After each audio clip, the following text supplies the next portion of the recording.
ஓம் கருவூர் சித்தப்பெருமான் திருவடிகளே போற்றி. ஓம் சரவண பவ.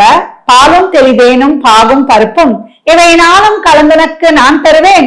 கோலம் செய் துங்க கரிமுகத்து தூமணியே நீ எனக்கு சங்கத்தமிழ் மூன்றும் தா. நெக்ஸன் அன்பர்கள் அனைவருக்கும் சொர்ணலட்சுமியின் ஆத்ம வணக்கங்கள். இந்த பதிவு ஆகஸ்ட் மாதத்துக்குரிய சிறப்பான பலன்களை காணவிருக்கிறோம். இந்த ஆகஸ்ட் மாசம் 12 ராசிகளுக்கும் என்ன மாதிரியான சாதகமான பலன்கள் பாதகமான பலன்கள் நடக்க போகுது, நம்ம எப்படிலாம் முடிவு எடுத்துக்கலாம், எந்தெந்த காலகட்டம் நம்ம எந்தெந்த மாதிரி செயல்களை செய்யலாம், ஒரு திருமணம், ஒரு குழந்தை பாக்கியம், இல்ல ஒரு வீடு கட்ட போறாங்க, இல்ல ஒரு லோனாவது கிடைக்குமா, ஒரு முயற்சி எடுக்க போறோம், இந்த காலகட்டம் இந்த முயற்சியை செய்யலாமா அப்படின்னு பல்வேறு கேள்விகள் இருக்கு. மாணவர்களுக்கு எனக்கு இந்த கோர்ஸ் தான் வேணும், இந்த காலேஜ் தான் வேணும், எனக்கு எப்படிப்பட்ட ஒரு கல்வி அமையும் இப்படின்னு பல சந்தேகங்கள் இருக்கு. லவ் நான் ப்ரப்போசல் சொல்ல போறேன், இந்த காலகட்டம் சொல்லலாமா, இல்ல என்னுடைய பிரேக்கப் ஆன காதல் டேக் ஆஃப் ஆகுமா அப்படின்லாம் நிறைய சந்தேகங்கள் இதெல்லாம் இருக்கும். இந்த காலகட்டம் இதை செய்யுங்க, இந்த காலகட்டம் நீங்க இவங்களை சந்திச்சா உங்களுக்கு சக்சஸ் ஆகும் அப்படின்ற உங்களுக்கு முக்கியமான ஒரு சில செயல்பாடுகளை கோள்களின் நிலையை வைத்து நம்ம சொல்லவிருக்கிறோம். அதனால 12 ராசிக்கும் துல்லியமான பலன்களை தனித்தனி பதிவுகளாக இந்த மாதம் தரப்பட்டிருக்கு. பதிவுக்குள் போகலாம் வாங்க. ரிஷபராசி ரிஷப லக்னத்திற்கான பலன்களை காணவிருக்கிறோம். ரிஷபராசிக்கு ராசி அதிபதி இந்த மாதம் பாத்தீங்கன்னா 4, 5 பயணிப்பார். ஃபர்ஸ்ட் சுக்கிரன் கேதுவோட இணைந்திருக்கும், அதற்கப்புறம் சுக்கிரன் நீசம் ஆயிடுவார். அப்ப ரிஷபராசி இந்த மாதம் பொறுமையோடு செயல்பட்டால் பெருமை சேர்க்கலாம் அப்படின்னு சொல்லலாம்.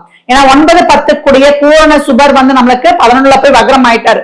வக்ரம் ஆகலாமா, ஆகக்கூடாது. இந்த காலகட்டம் நீங்க நிறைய கடினமான உழைப்ப போடுவீங்க, அலைஞ்சு திரிவீங்க, நிறைய அதற்கான முயற்சிகளை எடுப்பீங்க.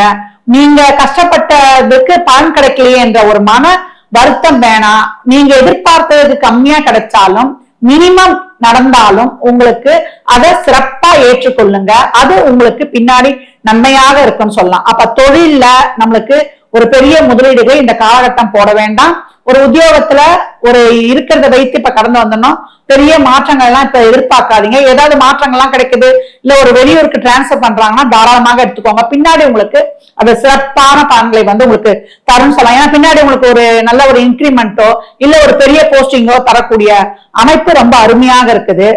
அலுவலகத்துல வேலைகள் இருக்கும், பணிச்சுமை கூடும், புதிய பொறுப்புகள் அதிகமா இருக்கும். 2 பேர் செய்யற வேலையை உங்ககிட்ட மாத்தி விட்டுருவாங்க. இடமாற்றம் அவசியம் உண்டு. ஒரு சிலருக்கு பிரயாணத்தால் லாபம் உண்டுன்னு சொல்லலாம். வியாபாரத்தில் ஒரு சிலருக்கு நண்பர்களால் நல்ல லாபங்கள் உதவிகள் கிடைப்பது. வெளியூர் வெளிநாட்டு பயணம்லாம் இந்த காலகட்டம் உங்களுக்கு ரொம்ப சிறப்பாக ஒரு அனுகூலமாக இருக்கும். இங்க இருக்கிறத விட வெளியூருக்கு சென்றால் உங்களுக்கு நல்ல ஒரு அனுசரணையான ஒரு சூழலும் உங்க மனசுக்கே அது ஒரு நல்ல இந்த ரிசவம் நல்ல ஒரு நம்ம பயணத்துக்கு ரொம்ப விருப்பப்படும். அப்ப குடும்பத்தை விட்டு நீங்க போகும்போது உங்களுக்கு வருமானமும் இருக்கு, உங்களுக்கு ஒரு மனசுக்கு ஒரு மகிழ்வும் இந்த காலகட்டம் இருக்கும்னு சொல்லலாம். ஏன்னா குடும்பத்துல இருந்து ஒரு வாக்குவாதங்கள்லாம் தவிர்ப்பதை விட, ஏன்னா சுக்கிரன் கேது, சுக்கிரன் நீசம், அதனால கிட்ட இருந்து முட்டப்பகை இந்த காலகட்டத்தில் வேண்டாம்னு சொல்லலாம். 2 11 இணைவு இருந்தாலும் நிறைய செலவுகள் அதிகமாகும். குடும்ப உறுப்பினருக்கு செலவு செய்யறது, உடன் பிறந்தவர்களுக்கு செலவு செய்யறது, சுப காரியங்கள், வீடு கட்டுறது, இந்த மாதிரியான செயல்கள் இந்த காலகட்டம் அதிகமா இருக்கும்னு சொல்லலாம். பெண்களுக்கு சுக்கிரன் இந்த மாசம் நீசம் ஆகிறதுனால ஆத்திரம், அழுகை, கோபம் அப்படின்னு நவரசங்கள் இந்த மாசம் கலந்துருக்கும்னு சொல்லலாம். அதனால பொறுமையா போயிடுங்க. உங்களுடைய கோபத்தை அழுகையா வெளிப்படுத்தி அடுத்தவருக்கு நம்ம இந்த காலகட்டம் கஷ்டம் தர வேண்டாம். ஆண்களுடைய கோபம் எப்படி வெடிக்கும் அப்படின்னு பாத்தீங்கன்னா அப்படியே பேச்சுல வெடிக்கும்னு சொல்லலாம். அவங்களுக்கு ஒண்ணும் பண்ண முடியாது. அவங்களுடைய இயலாமையும் அவங்களுடைய நம்ம எங்க போனாலும் ஒரு இழுபறியா இருக்கிற செயல்லாம் அவங்க எப்படி வீட்டுல காட்ட முடியும்?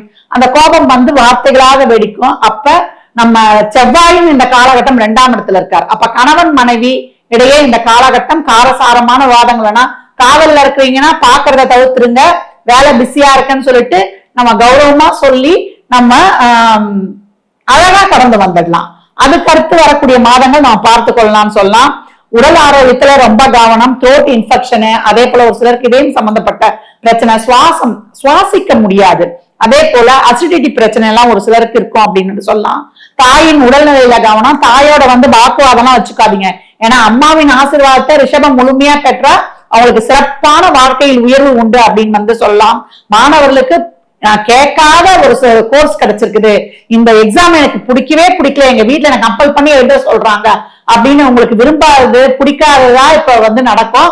அதையெல்லாம் நீங்க ஏற்றுக்கொள்ளுங்க. இப்ப நீங்க எடுக்கிற ஒரு கோர்ஸும் இப்ப நீங்க எழுதக்கூடிய ஒரு பரிச்சயம் உங்களுக்கு பின்னாடி வந்து ரொம்ப உங்க வாழ்க்கைக்கு ஒரு நல்ல சிறப்பான அடித்தளமாக இருக்கும். எதுவுமே வந்து இந்த காலகட்டம் உங்களுக்கு பிடிக்கல, எனக்கு வேண்டாம் அப்படின்னா ஒதுக்க வேண்டிய அவசியம் கிடையாது. எது நடந்தாலும் உங்களுக்கு நன்மையாகவே நடக்கும் அப்படின்னு வந்து சொல்லலாம். வயதானவங்க வந்து இந்த காலகட்டத்துல உடல் ஆரோக்கியத்திலையும் ரொட்டீன் லைஃப் நல்லா போனாலே ரொம்ப சிறப்புன்னு எடுத்துக்கோங்க. பெண்கள் இந்த காலகட்டம் கடமையை செய் பலனை எதிர்பாராதுன்னு உங்களுடைய அன்றாட வாழ்க்கையை வந்து நீங்க பயணித்து வந்தீங்கன்னா உங்களுக்கு சிறப்பான பலன்கள். ஆக மொத்தத்துல ரிஷபம் இருக்கிறத வைத்து அப்படியே கடந்து வந்தா இந்த மாதம் சிறப்பாக கடந்து வந்துடலாம். ஓம் நம சிவாய இந்த மந்திரத்தை 1008 தடவை போட்டீங்கன்னா நமக்கு டிவில வந்து ஒரு 1/2 தான், அந்த காலையில ஓட விட்டுருங்க. அப்ப இந்த மாதம் உங்களுக்கு இருக்கு பாத்தீங்களா, அந்த மன அழுத்தம், அந்த ஸ்ட்ரெஸ், அந்த கோபம்லாம் காலையிலே குறைஞ்சிரும்.